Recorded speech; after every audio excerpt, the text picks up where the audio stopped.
one of the things they did was to stop all cars, or half the cars using the roads on an even condition. So now they've worked out a scheme where they say 1, 2, 3, the end number is 1, 2, 3, 4, 5, 6, 7, 8, 9, 10 is 1, 2, 3. On each day of the week, that car, which that number, will have to stay on the road. But that doesn't prevent somebody from buying a second car with a different number. And there are enough yuppies in Beijing to defeat the purpose. So they can build any number of flyovers, roads, ring roads, etc. They are not going to solve this problem until we hoist in the reality that you need mass traffic transit, and that the majority of the city must use public transport. But this message is also slowly reaching out the other cities in the country. So they have decided as an experiment, because they've been watching us. And we propose to them how they go to Tianjin to show you how we have a greener city, not a green city like Singapore, but a greener one, which means low energy consumption, sustainable growth, clean and green environment. So 30 square kilometers have been set aside, something that's going to take 10 to 15 years before it begins to take shape. Now, if they get that message within 10, 15 years as this thing progresses, then I think there's hope that all is not lost, and there will be a worldwide agreement between all the major consumers of energy to some limits below which, above which they should not go. If it comes too late, if it comes 30, 40 years behind, then I think we're all in trouble. And Singapore can do all its utmost.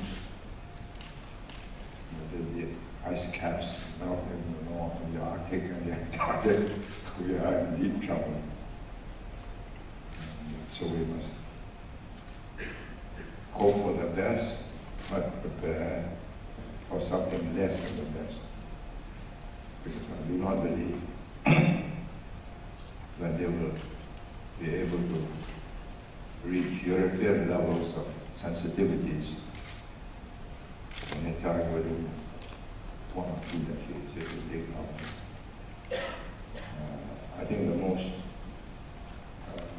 eco-sensitive all the societies in the world are the European, because they've had a pleasant, very arctic climate, from Mediterranean to Scandinavia, and they have seen floods, storm waves knocking down trees, buildings, heat wave in France killing off whole people. So there's a sense of urgency, which unfortunately have not been shown by the Americans. But slowly they are coming around. California is coming around. President Bush has moved his position. But it will take some time before Americans get serious. And the Americans are the biggest consumers of energy, and they have to show the way.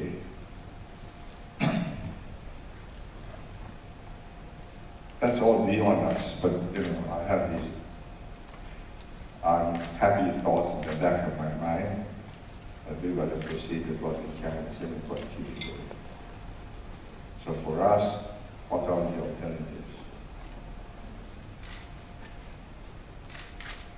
Wind, we got no wind. I've been to Papua New Guinea.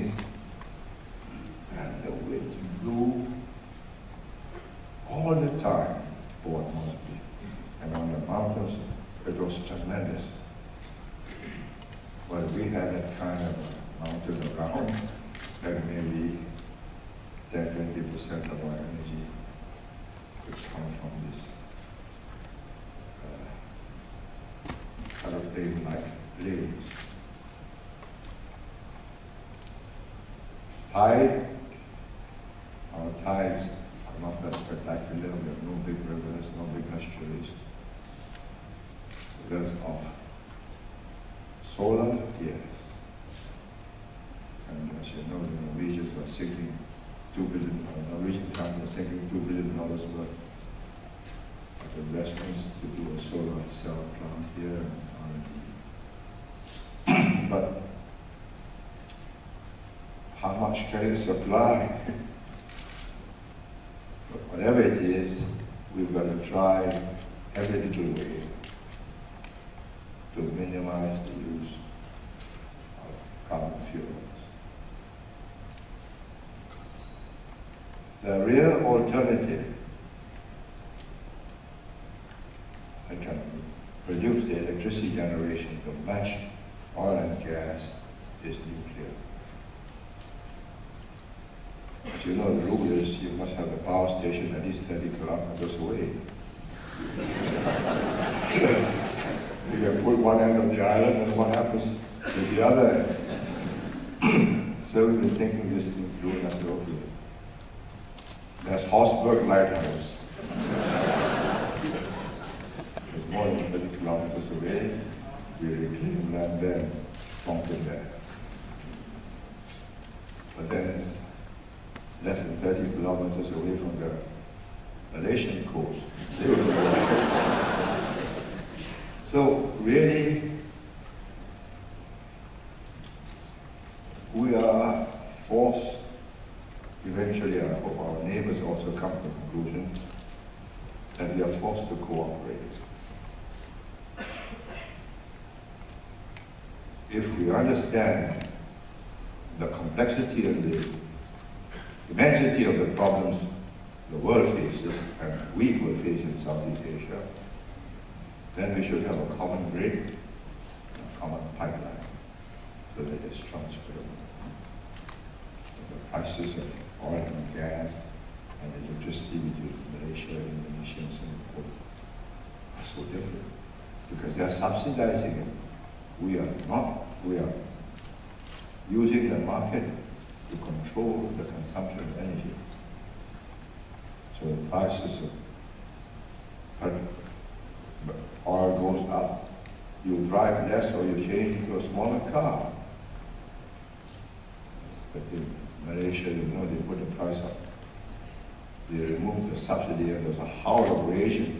They restored the subsidy. And in Indonesia, every time they remove the subsidy, there are riots. So these are problems which will take some time to resolve.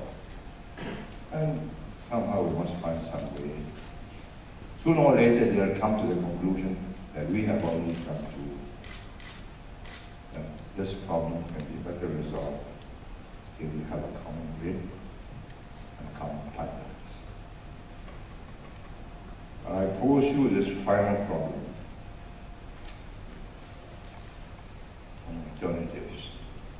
I've been through this for many years because I was on the board. I'm on the board Total for the National Advisory Board since 1992. And you've gone through all the renewables. The fact is that all energy comes from the sun. So primitive man cut wood, burn the wood,